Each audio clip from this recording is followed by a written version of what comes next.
Very few franchises are able to reach the levels of popularity that Call of Duty did back in the day, but it's no surprise that as the years went on, fans lost interest and the franchise would go on to reach a smaller and smaller fraction of the success they had experienced in the years prior. And yet, somehow, the franchise was resurrected from the dead and made one of the greatest comebacks in gaming history. So in this video, I want to discuss how this popular franchise rose from the grave, and then proceeded to return to it just a few years later.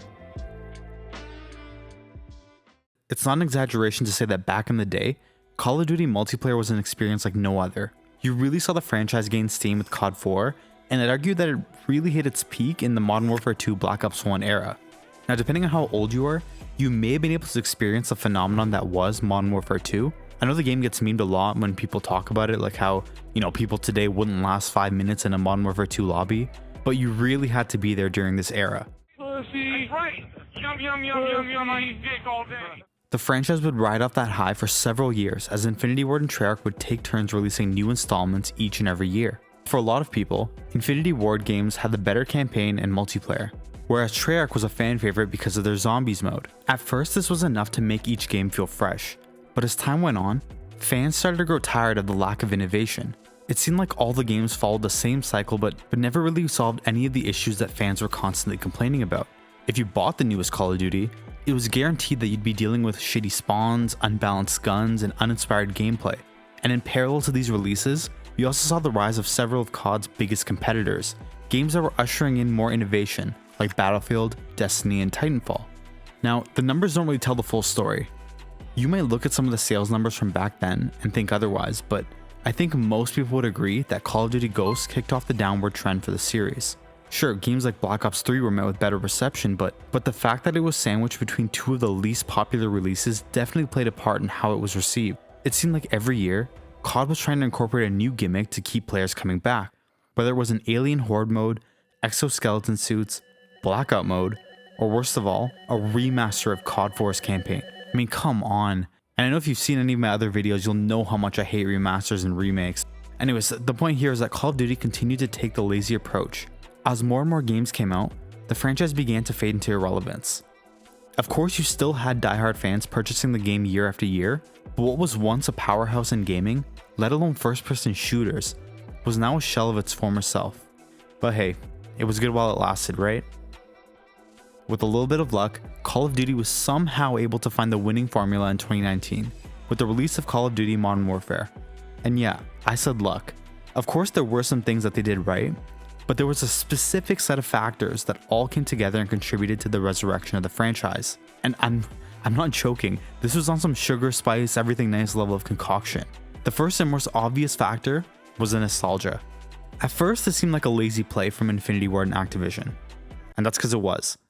They used a lazy tactic that I and many others have criticized several times before. In an effort to revive a dying franchise, Call of Duty took it back to what worked. The first Modern Warfare is still a fan favorite to this day, and remaking the Modern Warfare trilogy makes sense as far as remakes go, since each installment in the trilogy is for the most part well loved by fans.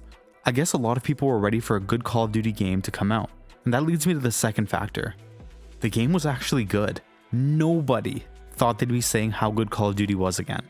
So many people had checked out, but I can't lie, they really nailed this game. The maps were good, the campaign took a fresh approach, and the guns felt nice. I think it also helped that a lot of people had taken a few years off Call of Duty at that point, so they were more open to getting back into the franchise that they left long ago. With such a big influx of players, what Call of Duty did next helped cement its success for the years to come. As I spoke about in my video on how Fortnite is changing the video game industry, the Battle Royale genre was still going strong. Although Blackout wasn't really able to capitalize on all the hype, Warzone was a huge success. The first big step was making it free to play, which allowed even more players to get in on the hype. The polished gameplay of Modern Warfare 2019 translated well into Warzone, and the introduction of a few new mechanics like buying your loadouts in the Gulag were positively received from players. It seemed like Call of Duty had finally nailed it.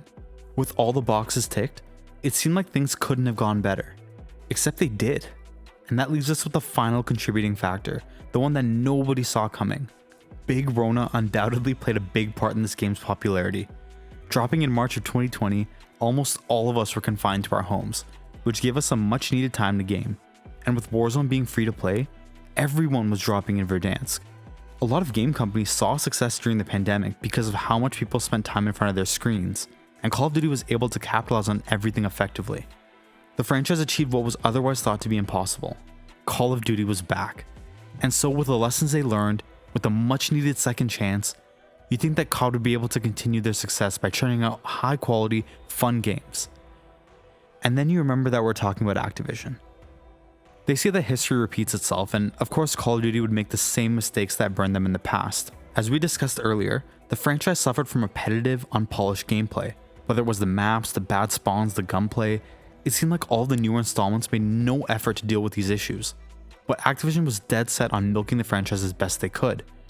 And with less and less people interested in the games themselves, Activision went after COD's golden goose, Warzone.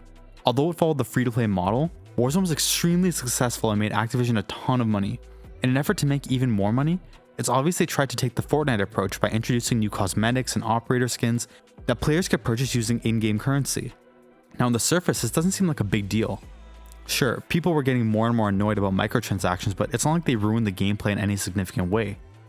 Well, it didn't help that none of the pre-existing issues were being addressed, and no new features were being added. With the exception of Resurgence mode, most of the new things they added, like the new maps, made the game much worse. And thus the cycle repeats itself. People begin to lose interest again. And I mentioned in my video on Fortnite that Epic Games was smart to collab with popular IPs like Marvel. But when Warzone took a similar approach, players quickly grew tired of it. You gotta remember that Fortnite already has a cartoonish aesthetic to it. Plus, I imagine that the fan base skews a little bit younger too. But it's kinda weird when you're getting assassinated by Nicki Minaj, and it seemed like the only notable additions that they were adding into the game were the cosmetics. While the next few installments after Modern Warfare 2019 were alright, the series really tanked with their most recent game, Modern Warfare 3. In short, the greed, nostalgia, and laziness was cranked up to 100. They baited fans with the return of Makarov, one of the most iconic villains in gaming history. And don't even get me started on the multiplayer, which is literally a reskin of the original Modern Warfare 2. Call of Duty became a laughingstock, and even got insulted at one of gaming's biggest events. Look, I'm sure this is probably all still fresh in your mind, so I won't bore you with the details, but I will end by saying this. It's a shame to see how far Call of Duty has come after all of their ups and downs, only to fall back into the same pit they somehow clawed their way out of. It's rare for a franchise to make a comeback the way Call of Duty did, and it's even more rare to see a comeback like that made twice. So this is why I want to hear from you guys. Do you think Call of Duty can make yet another comeback in 2024? Or do you think the franchise will begin to die out again? Let me know in the comments below. And if you enjoyed the video, please make sure to hit the like button and subscribe for more videos like this. If you enjoyed this video, then I recommend you check out the video on screen now. And with that said, thanks for watching and stay winning.